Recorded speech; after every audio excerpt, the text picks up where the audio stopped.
Perkenalkan, nama saya Inyoman Surya Pratnya nomor induk mahasiswa 120113037. Saya Niputu Intan Sri Lestari, NIM 120111308.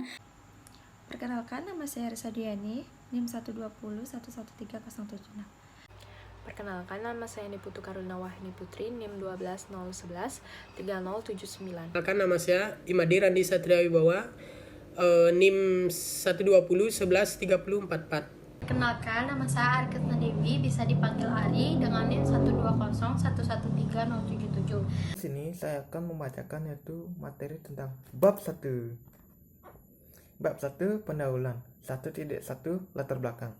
Manusia dikatakan sebagai makhluk sosial yang tidak dapat hidup sendiri, sehingga memerlukan adanya suatu interaksi. Salah satu alat untuk berinteraksi dan berkomunikasi adalah bahasa. Bahasa digunakan untuk mempermudah manusia dalam menyampaikan pikiran, gagasan, ataupun perasaan. Bahasa lahir berbeda-beda sesuai dengan daerahnya, sehingga muncul bahasa yang beraneka ragam. Indonesia merupakan negara yang memiliki lebih dari 300 bahasa daerah. Hal ini dikarenakan kondisi geografis Indonesia yang memiliki banyak pulau, sehingga terdiri atas banyak suku dan adat istiadat. Walaupun memiliki banyak bahasa daerah, Indonesia memiliki bahasa persatuan, yakni bahasa Indonesia. Bahasa Indonesia lahir sebagai identitas bangsa Indonesia.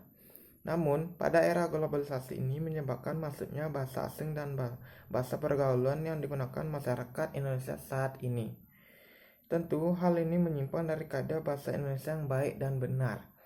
Masyarakat lebih memilih menggunakan bahasa pergaulan sebagai alat komunikasi sehari-hari. Dengan demikian, lambat laun penggunaan bahasa baku menjadi berkurang. Untuk itu, kita sebagai masyarakat Indonesia wajib melestarikan bahasa Indonesia sebagai bahasa nasional. Dalam melestarikan bahasa Indonesia, kita perlu mengetahui sejarah dan asal-usul terbentuknya bahasa Indonesia itu sendiri. Oleh karena itu, dalam tulisan ini dijelaskan lebih rinci mengenai sejarah terbentuknya bahasa Indonesia sampai perkembangan saat ini, termasuk perkembangan ejaannya. 1.2 Rumusan masalah. Berdasarkan latar belakang tersebut di atas, dapat dirumuskan masalah sebagai berikut. 1. Bagaimanakah asal mula munculnya bahasa Indonesia? 2. Bagaimanakah proses disahkannya bahasa Indonesia sebagai bahasa persatuan Indonesia? 3. Bagaimanakah perkembangan ejaan bahasa Indonesia sampai saat itu? Ini. 3. Bagaimanakah perkembangan ejaan bahasa Indonesia sampai saat ini? 1.3 Tujuan. Tujuan tulisan ini adalah sebagai berikut. 1. Untuk mengetahui asal mula munculnya bahasa Indonesia. 2. Untuk mengetahui proses disahkannya bahasa Indonesia sebagai bahasa persatuan Indonesia. 3. Untuk mengetahui perkembangan ejaan bahasa Indonesia sampai saat ini. 1.4 Manfaat. Manfaat yang diharapkan diperoleh dari tulisannya adalah memberikan kontribusi informasi kepada masyarakat mengenai sejarah bahasa Indonesia dari asal-usul munculnya bahasa Indonesia hingga perkembangan ejaan bahasa Indonesia saat ini. Dengan demikian, masyarakat Indonesia dapat melestarikan dan mempertahankan bahasa Indonesia sebagai bahasa persatuan. Bagi penulis sendiri, tulisan ini merupakan sarana yang baik untuk bertukar pikiran antara anggota akademisi dalam membahas materi sejarah bahasa Indonesia. 1.4.1 Manfaat praktis. Adapun manfaat praktis tulisan ini, yakni seperti di bawah ini. 1. Menambah wawasan akan sejarah bahasa Indonesia. 2. Dapat mengetahui asal-usul kata-kata bahasa Indonesia. 1.4.2 Manfaat teoritis. Selanjutnya, secara teoritis, tulisan ini bermanfaat sebagai berikut. 1.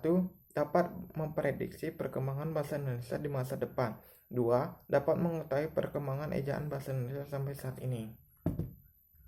Materi selanjutnya dibacakan oleh bab 2, yaitu Intan. Akan melanjutkan materi yang telah dibawakan oleh Surya. Materi yang akan saya bawakan adalah bab 2, pembahasan 2.1 asal mula bahasa Indonesia. Bahasa Indonesia adalah bahasa Negara Kesatuan Republik Indonesia, sekaligus menjadi bahasa pemersatu bangsa Indonesia. Dari sudut pandang linguistik, bahasa Indonesia adalah sebuah variasi dari bahasa Melayu. Dalam hal ini, dasar yang digunakan adalah bahasa Melayu Riau. tetapi telah mengalami perubahan akibat penggunaannya sebagai bahasa kerja dan proses pembakuan pada awal abad ke-20. Sampai saat ini, bahasa Indonesia terus berkembang dan mengalami perkembangan dengan pengayaan kosakata baru, baik melalui penciptaan maupun melalui penyerapan dari bahasa daerah maupun bahasa asing. Pada zaman Kerajaan Sriwijaya sekitar abad ke-7 Masehi, bahasa Melayu atau bahasa Melayu kuno dipakai sebagai bahasa kenegaraan. Hal ini dapat diketahui dari 4 prasasti yang berusia berdekatan ditemukan di Sumatera Selatan. Keempat prasasti tersebut bertuliskan huruf Pranagari dan berbahasa Melayu kuno. Pada saat itu, bahasa Melayu digunakan bercampur dengan kata-kata bahasa Sanskerta. Sebagai penguasa perdagangan di Kepulauan Nusantara, para pedagang membuat orang-orang yang berniaga terpaksa menggunakan bahasa Melayu walaupun dengan cara yang kurang sempurna. Hal ini melahirkan berbagai varian lokal dan temporal pada bahasa Melayu yang secara umum dinamakan bahasa Melayu pasar oleh para peneliti. Pada abad ke-15, berkembang bentuk yang dianggap sebagai bentuk resmi bahasa Melayu karena dipakai oleh Kesultanan Malaka, yang nantinya disebut dengan bahasa Melayu Tinggi. Penggunaannya terbatas karena hanya digunakan di kalangan keluarga kerajaan di sekitar Sumatera, Jawa, dan Semenanjung Malaya. Kemudian, Malaka merupakan tempat bertemunya para nelayan dari berbagai negara, dan mereka membuat sebuah kota serta mengembangkan bahasa mereka sendiri dengan mengambil kata-kata terbaik dari daerah sekitarnya. Kota Malaka pun memiliki posisi yang sangat strategis dan menjadi bandar utama di kawasan Asia Tenggara. Ejaan resmi bahasa Melayu pertama kali disusun oleh C.A. van Ophusijen dan dibantu oleh Muhammad Taib Sultan Ibrahim dan Nawawi Sultan Maumer yang dimuat dalam kitab logat Melayu pada tahun 1801. Materi selanjutnya yang akan saya bawakan adalah proses pengesahan bahasa Indonesia sebagai bahasa persatuan. Di zaman penjajahan Belanda sekitar abad ke-20, pemerintah kolonial Hindia Belanda melihat bahwa pribumi memiliki kemampuan memahami bahasa Belanda yang sangat rendah. Hal ini pun menyebabkan pemerintah kolonial Belanda ingin menggunakan bahasa Melayu untuk mempermudah komunikasi. Sarjana Belanda mulai membuat standarisasi bahasa. Mereka mulai menyebarkan bahasa Melayu yang mengadopsi ejaan van Ophusijen dari kitab logat Melayu. Pada 16 Juni 1927, saat sidang Volksraad atau Rapat Dewan Rakyat, Djajah Datuk Kaju pertama kalinya menggunakan bahasa Indonesia dalam pidatonya. Disinilah bahasa Indonesia mulai berkembang. Pada 28 Oktober 1928, pidatonya pada Kongres Muhammad Yamin mengusulkan bahasa Melayu sebagai bahasa nasional pada Kongres Nasional Kedua. Bahasa Indonesia pun resmi diakui sebagai bahasa persatuan bangsa pada saat Sumpah Pemuda. Muhammad Yamin berkata, jika mengacu pada masa depan bahasa-bahasa yang ada di Indonesia dan kesusastraannya, hanya ada 2 bahasa yang bisa diharapkan menjadi bahasa persatuan, yaitu bahasa Jawa dan bahasa Melayu. Namun, dari 2 bahasa tersebut, bahasa Melayulah yang lambat laun akan menjadi bahasa pergaulan dan bahasa persatuan. Tahun 1933 berdiri sebuah angkatan sastrawan muda yang dinamakan dirinya sebagai Pujangga Baru, yang dipimpin oleh Sultan Takdir Ali Syahbana. 3 tahun kemudian, Sultan Takdir Ali Syahbana menyusun tata bahasa baru bahasa Indonesia. Pada tanggal 25-28 Juni 1938, dilangsungkanlah Kongres Bahasa Indonesia I di Solo. Kongres tersebut menghasilkan bahwa usaha pembinaan dan pengembangan bahasa Indonesia telah dilakukan secara sadar oleh cendekiawan dan budayawan Indonesia saat itu. Pada 18 Agustus 1945, ditandatanganilah Undang-Undang Dasar 1945. Pada bab ke-15 pasal 36, ditetapkanlah secara sah bahwa bahasa Indonesia adalah bahasa negara Kesatuan Republik Indonesia. Sekian materi yang saya bawakan, selanjutnya akan dibawakan oleh Risa. Kali ini saya akan membahas materi tentang perkembangan ejaan bahasa Indonesia sampai saat ini. Ejaan merupakan keseluruhan aturan atau tata cara untuk menulis suatu bahasa, baik menyangkut lambang bunyi, penulisan kata, penulisan kalimat, serta penggunaan tanda baca. Ejaan bahasa Indonesia mengalami beberapa kali perubahan. Perubahan-perubahan yang terjadi mempunyai tujuan untuk penyempurnaan. Perubahan-perubahan yang terjadi memiliki tujuan untuk penyempurnaan. Setelah diresmikannya bahasa Melayu oleh Van Ohujan, yang kemudian berkembang menjadi bahasa Indonesia hingga ditetapkan sebagai bahasa persatuan, muncul ejaan-ejaan baru, yaitu seperti ejaan republik.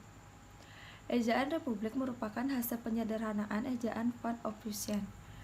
Ejaan republik mulai berlaku pada 19 Maret 1947.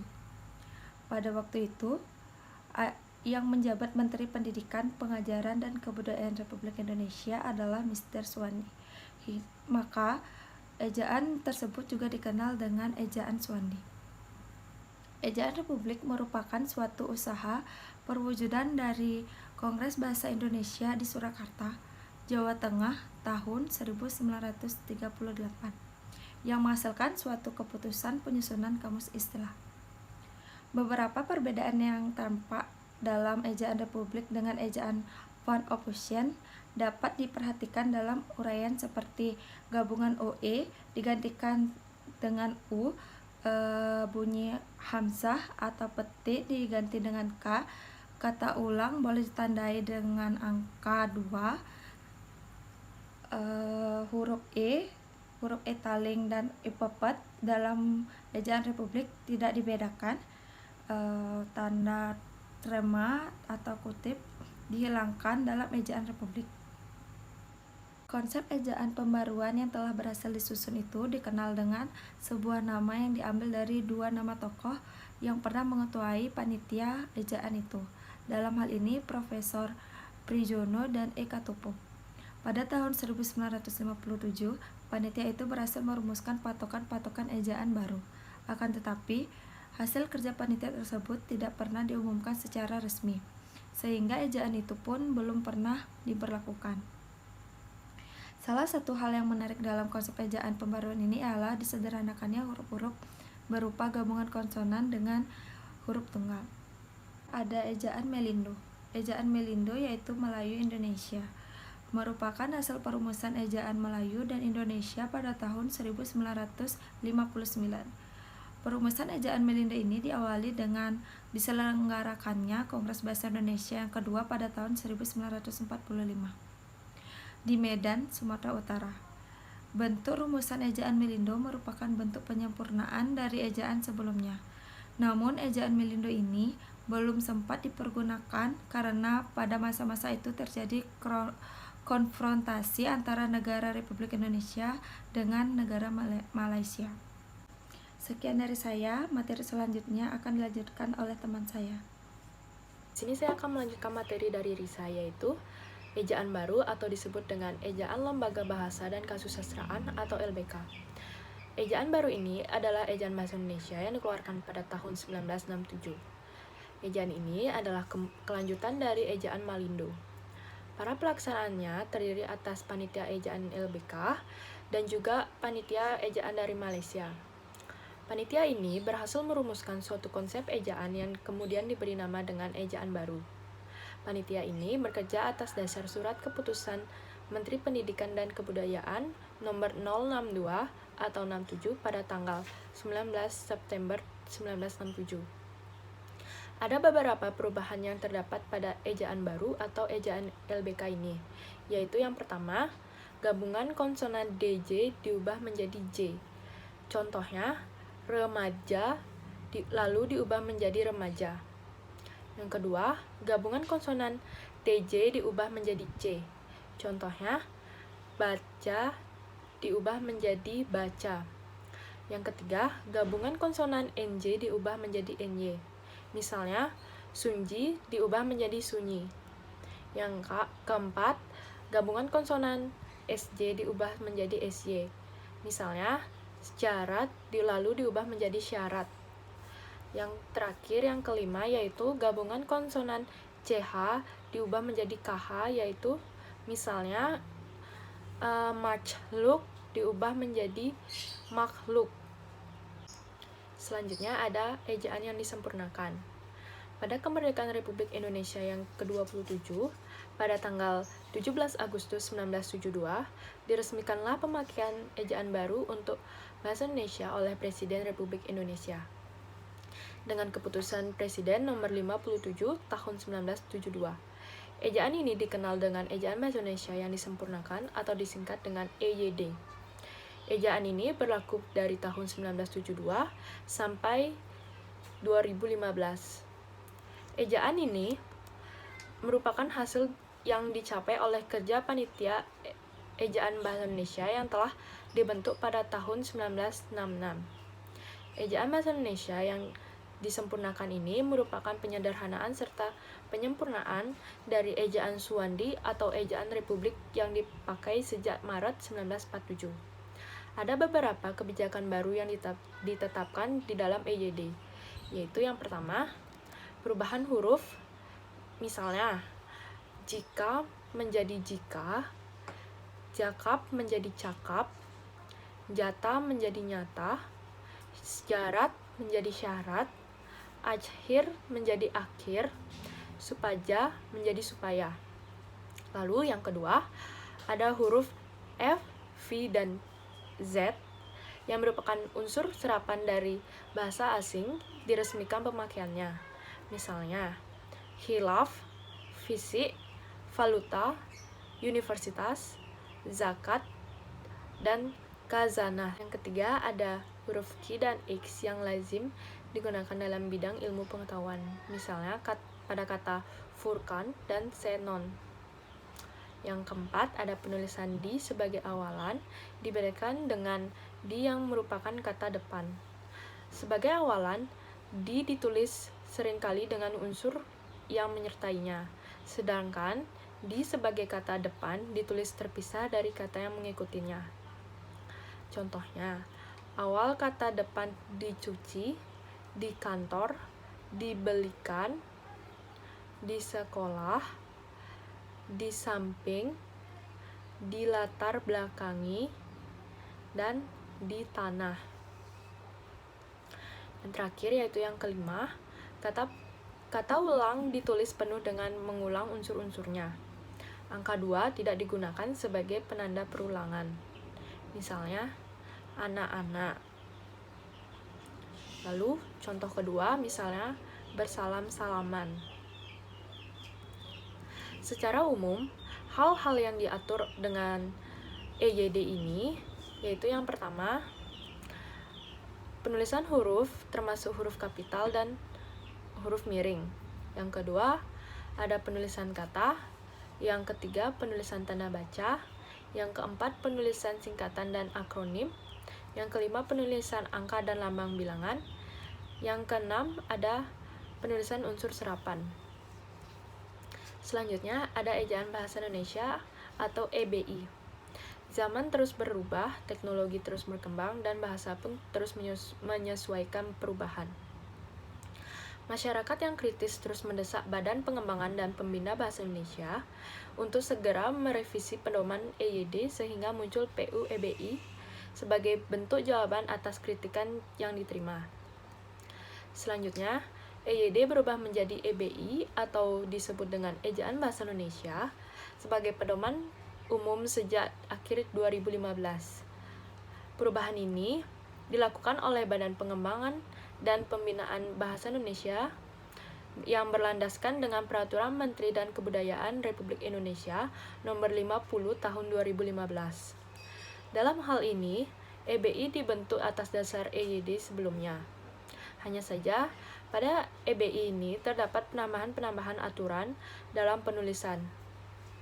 Perbedaan Ejaan Bahasa Indonesia dengan ejaan yang disempurnakan yang dapat terlihat adalah seperti yang pertama, penambahan huruf vokal diftong.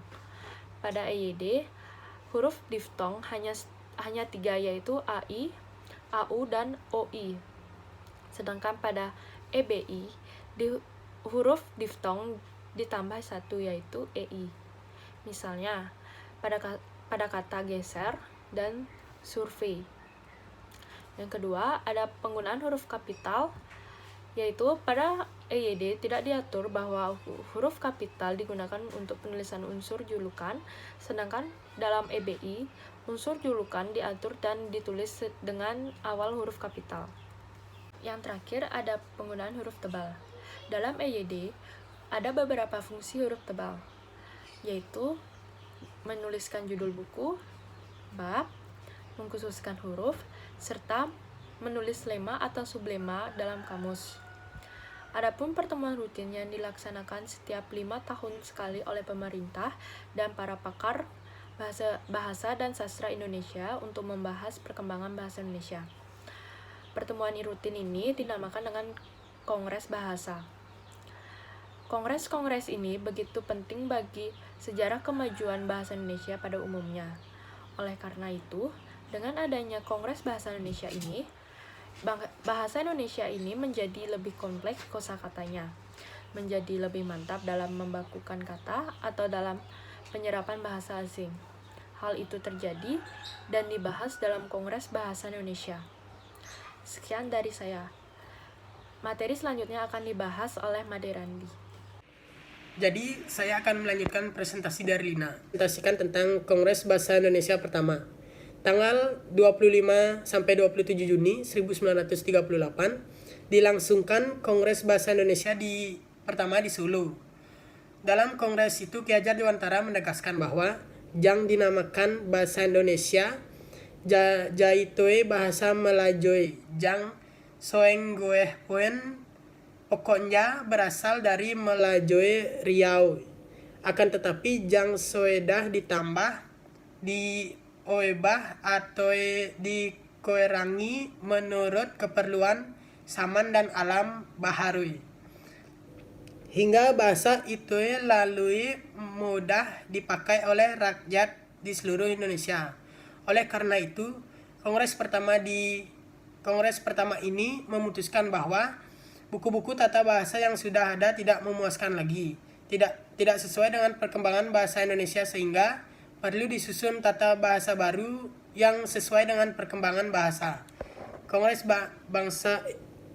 Bahasa Indonesia kedua, tanggal 28 Oktober hingga 2 November 1954 diselenggarakan Kongres Bahasa Indonesia kedua di Medan.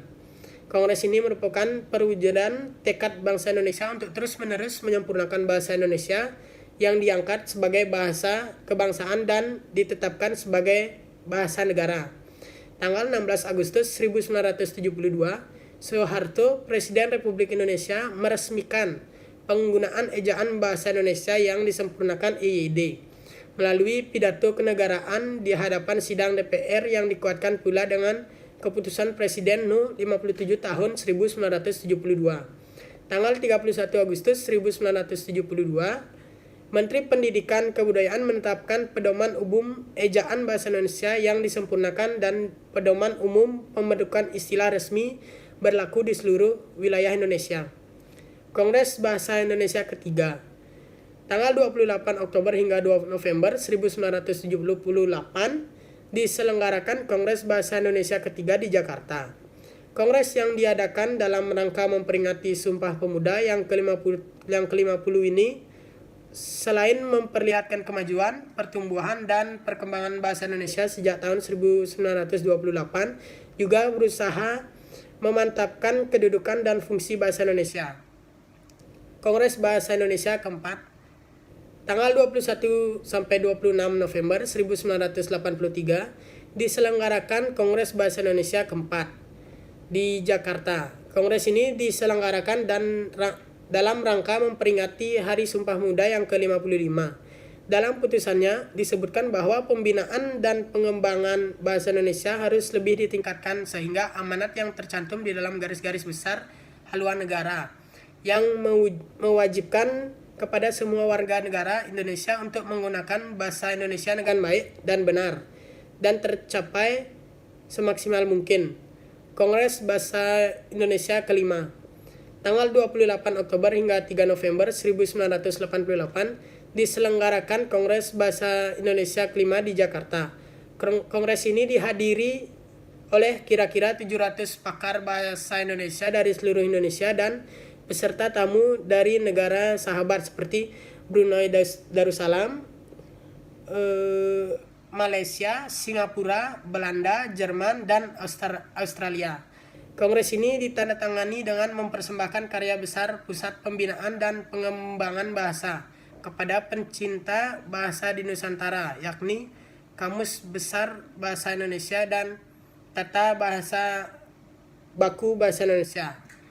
Nah, semua yang saya presentasikan saya mendapatkannya di Google. Nanti linknya bisa saya cantumkan di atas atau di bawah ya.